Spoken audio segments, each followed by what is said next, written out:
Selamat pagi Bapak Ibu Saudara sekalian, Shalom. Puji Tuhan kita bisa bertemu kembali dalam renungan hari ini.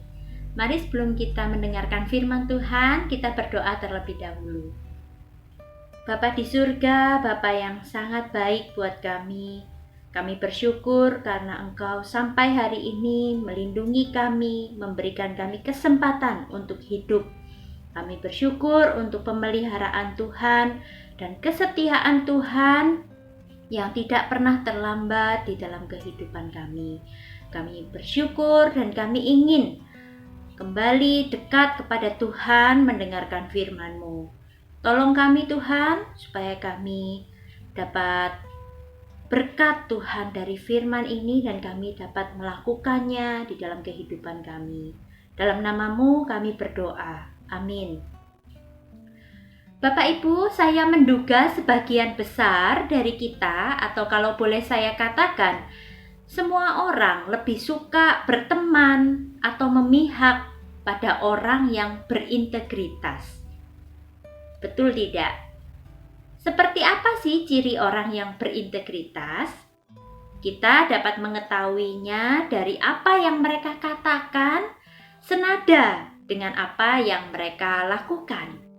Tentu orang yang berintegritas dapat dipercaya dan juga dapat diandalkan. Sayangnya Bapak Ibu, tidak banyak orang percaya yang berintegritas.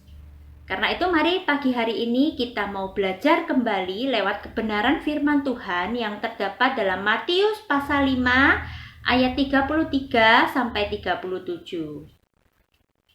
Saya akan membacakannya bagi kita sekalian. Kamu telah mendengar pula yang difirmankan kepada nenek moyang kita, jangan bersumpah palsu, melainkan peganglah sumpahmu di depan Tuhan. Ayat 34, tetapi aku berkata kepadamu, janganlah sekali-kali bersumpah, baik demi langit, karena langit adalah tahta Allah, maupun demi bumi, karena bumi adalah tumpuan kakinya, ataupun demi Yerusalem, karena Yerusalem adalah kota raja besar. Janganlah juga engkau bersumpah demi kepalamu, karena engkau tidak berkuasa memutihkan atau menghitamkan sehelai rambut pun. Ayat 37, jika ya, hendaklah kamu katakan ya, jika tidak, hendaklah kamu katakan tidak.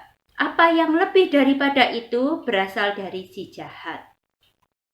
Bapak Ibu, dalam bacaan tadi kita menemukan bahwa dalam perjanjian lama menekankan integritas umat untuk tidak bersumpah palsu seperti yang dikatakan di ayat 33 tadi. Dan konteksnya ini adalah di dalam ruang pengadilan.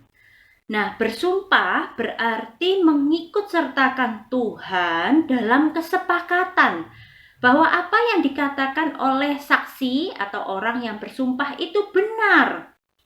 Karena itu, bersumpah palsu berarti mengklaim bahwa Tuhan akan membenarkan orang tersebut atau saksi itu, bahkan ketika ia berbohong. Dengan kata lain, orang yang bersumpah palsu menjebak Tuhan untuk membenarkan dirinya. Itu sama saja dengan menjadikan Tuhan pembohong. Bapak Ibu, oleh karena dalam kenyataannya banyak orang yang menyalahgunakan sumpah untuk membenarkan dirinya, Yesus menegaskan bahwa orang yang percaya kepadanya tidak perlu bersumpah. Bila dipertanyakan kebenarannya, seorang pengikut Tuhan cukup mengatakan ya bila ya dan tidak bila tidak, seperti yang tercatat dalam ayat 37 tadi. Pengikut Tuhan tidak memiliki hak untuk mengklaim Tuhan membela dirinya, seperti ayat 34 sampai 36.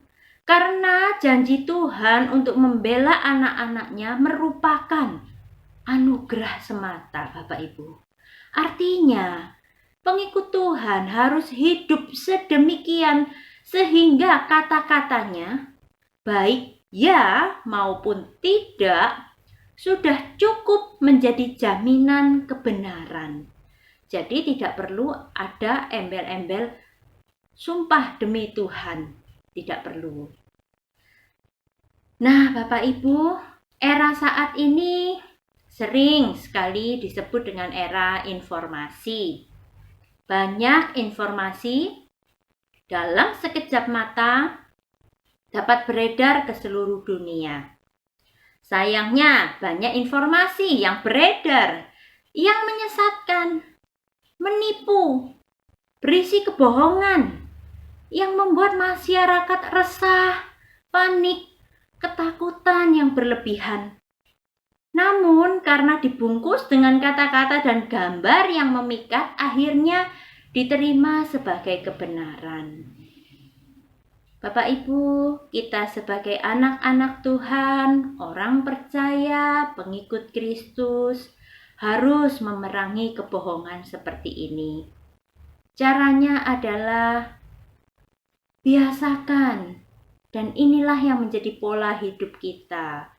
Berkata benar, bersikap dan bertindak benar. Tidak menganggap sepele atau main-main kebohongan itu. Karena seorang Kristen yang berintegritas harus dapat memperlihatkan apa yang dikatakan mulut sepadan dengan hati, dan tingkah lakunya harus selaras dengan perkataannya. Amin. Mari kita berdoa. Bapa, ajar kami untuk menjadi orang-orang percaya, pengikut Tuhan yang berintegritas, supaya orang di luar sana melihat Tuhan kami adalah Tuhan yang benar, dan kami dapat mencerminkan kemuliaan Tuhan lewat perkataan dan perbuatan kami. Terima kasih untuk firman-Mu yang memberi kami kembali teguran dan peringatan, juga nasihat yang sangat kami butuhkan. Terima kasih Bapa. Kami berdoa hanya di dalam nama Tuhan kami Yesus Kristus. Amin.